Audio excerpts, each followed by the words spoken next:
So the California Classic has officially came to an end, and the Los Angeles Lakers Summer League team will be heading to Las Vegas to run the Las Vegas Summer League. And the Lakers definitely have a lot to work on. Hopefully, what we saw in these first two games isn't what we should expect for the Las Vegas Summer League, because that would kind of suck. Lakers didn't win and lost pretty handily again today. But this game was a lot more hard fought. And look, Summer League is not about the wins and losses. It would be nice to get a win, right? Build some confidence, stuff like that. But it's not what it's about. It's about projecting and seeing what are our young guys doing. What are the key guys that have potential to potentially make the roster or are already on the roster? What do they look like? How do they look? What is the potential there? And we had some key takeaways. And we'll start with Schifino. Look, the Lakers have made him the guy for Summer League. Like, that's been very apparent. It was a point that was made. Even the announcers in the first game said that, like, hey, this Summer League is all going to be about Jalen Hood-Schifino. The Lakers are going to let him kind of just run the show because they really want to get a good look at the number 17 pick. And he did well. Put on a great display. We talked about it after game one. The first half, he looked little like just nerves maybe. He wasn't very comfortable, kind of just making silly mistakes. He didn't turn the ball over, which was crazy. But he didn't look great, right? And then he started getting comfortable. He kind of got settled in, and he was killing it. And he was a one-man wrecking crew when it came getting to the basket. They couldn't stop him. And we saw more of that today. The issue in game one was his shooting. The issue in game two was not his shooting. He was fantastic. He finished with 20 points, shot 8 of 17 from the field. Most of it is the mid-range and at the basket. He still needs to work on his three-point attempts. But look, he's shown all the flashes that we had hoped. The three-point shooting was the one sort of question mark about Schifino, and that continues to be the question mark, but he's done a really good job of proving that he is capable of putting the ball on the deck, getting to the basket, finishing strong through contact, finishing at the rim, pulling up, knocking down a mid-range, right? He has shown the ability that if he gets a three ball, he'll be a legit 3-level scorer in this league. Right now, he's like a 2-level, right? He's like the mid-range and at the basket, which is fine. That's not bad, especially for a rookie. This is a guy that I could absolutely see getting some minutes. And again, not heavy minutes. He's not going to play 30-plus minutes a game. He might have a game here and there where that happens. Where they sit D'Lo and LeBron and AD or something. So maybe he gets a little burn, a little run. But for the most part, he's gonna be a guy that's probably going to come in 10 minutes here and there. And I really think that he could hold his own. He has shown the ability to be a two-way guy. He can play defense. He can get the ball, run out on the break. He's got good size, good strength, good everything. He did turn the ball over a bit bad this time, but overall, again, we got what we wanted to see from him. His ability to knock down free throws even. He was hitting free throws because it's great to be able to finish and get and ones. Can you knock it down at the free throw line, which he's been able to? And when I did my breakdown for him when the Lakers drafted him, one of the things that I talked about is, one of the things you look at for young prospects is the free throw percentage, right? When you see a guy that's like, 30% from three, and then you look at his free throw percentage and he's like 55% from the free throw line, that usually doesn't bode well. That's usually a good sign that they're just a bad shooter, period. But when you see guys and they're able to knock down the mid-range and they're able to knock down free throws at an efficient clip, that's usually a good sign. Like, okay, he just needs some adjustments on the shot, and all of a sudden he could be a shooter. Look at what we were able to do, like Phil Handy, what he was able to do with Rui Hachimura. Rui had that little hitch in his shot, and he was able to fix that, correct it, and Rui shot the lights out during the playoffs. Hopefully that translates to the regular season, but in general, very excited for the future of Schifino. He has really shown some nice flashes. Colin Castleton, I really like Colin Castleton's he's just nice. He really is. He's nice. He's a guy that I've talked about that can do a little bit of everything. And I really like what I've seen from him the first two games. Much like Schifino, first half of game one, looked a little rough, looked a little sluggish, but kind of got more comfortable, eased into it, and then had a really good second half in game one. Came out today in this game, 6 of 10 from the field, 6 of 7 from the free throw line, 8 rebounds, 6 assists. He gave us 18, 8, and 6. That's what this guy did.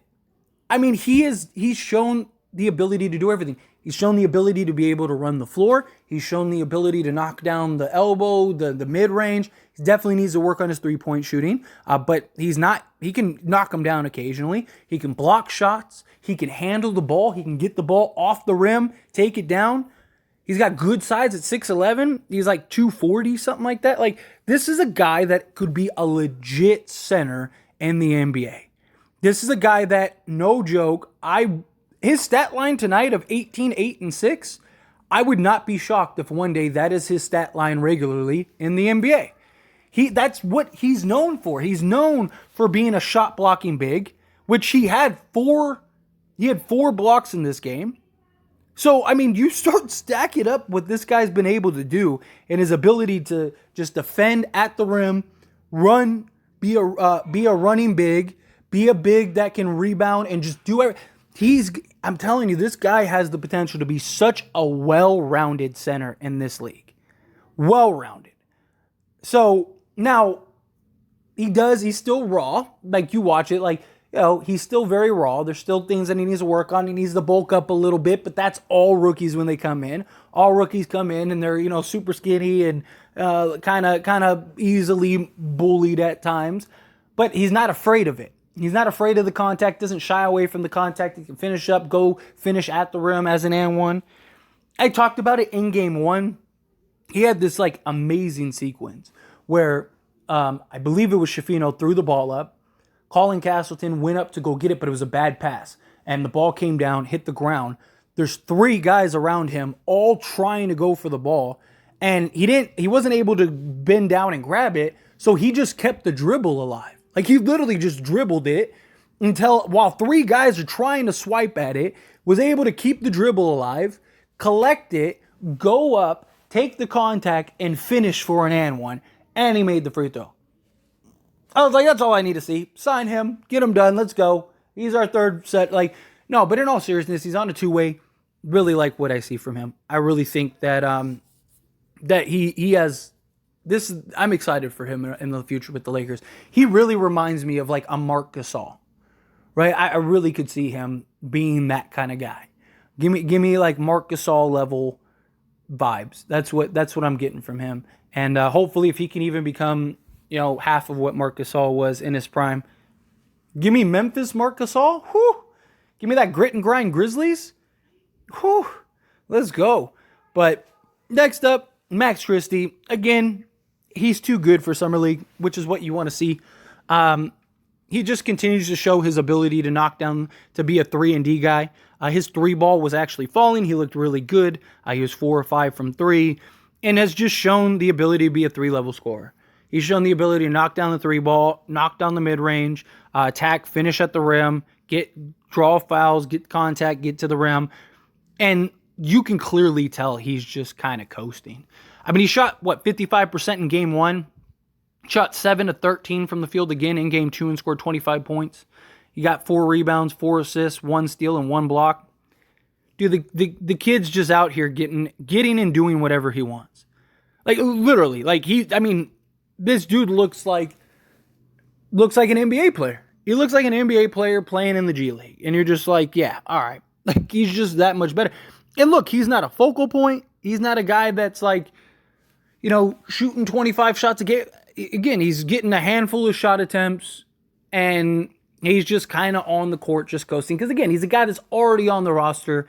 Doesn't need to worry about making the roster. He's just there to get reps and to get some, leg time and run and burn and all that stuff. Like, he's not there to go hard.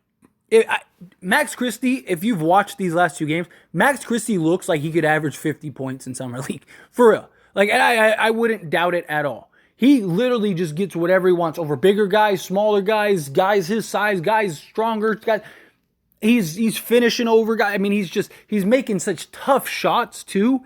Like, that's another thing. His ability, he's shown the ability in the Summer League to just hit tough shots.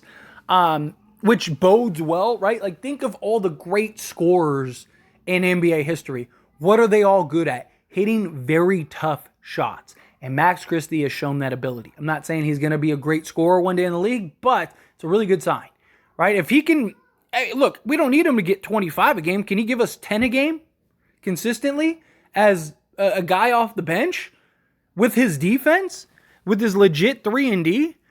Oh, man, come on. Like, stop.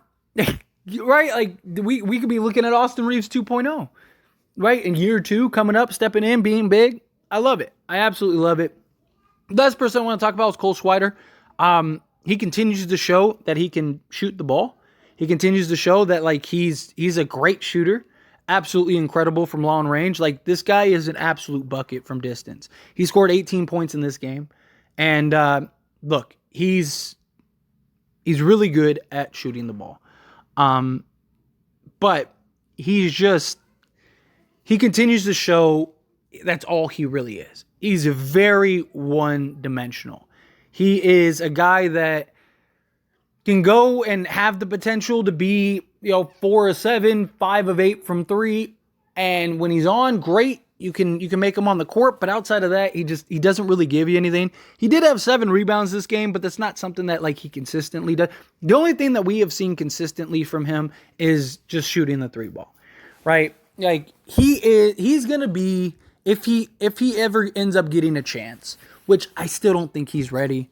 I mean, you just watch him; he still looks lost out there at times, right? He's 6'9", he might as well be 5'9" out there. Like, he has no awareness. He has no, like, idea on how to use his length. He's a great shooter. And look, again, there's nothing wrong with that. There's nothing wrong with being a really good shooter. The Lakers could use a really good shooter. But unless he can be a guy that you can trust on the court, I mean, he's getting lost in Summer League. Like, what do you expect him to do against NBA talent, like real NBA talent?